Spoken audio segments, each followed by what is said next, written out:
How to change AliExpress password. Hello guys, this is Atticus and welcome back to another tutorial video.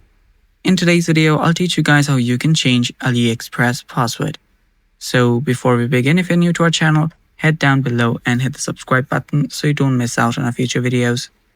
So let's begin now. The process is really simple. First step, you'll need to open up your AliExpress and then log in into your account. You can use the app or you can use the website. After you've done that, head over to the account option on the bottom right. Then after you do that, tap on the settings gear icon that you see on the top right. You'll find it in the middle of the notification and the flag. After you do that, there you'll see different options. What you'll need to do is tap on profile. After you tap on profile, there you'll find many other options and there you'll see passkey as well. You'll need to tap on passkey, and if you've set it up, you can change that. But if you have set up a password, you'll find a password option instead of the passkey.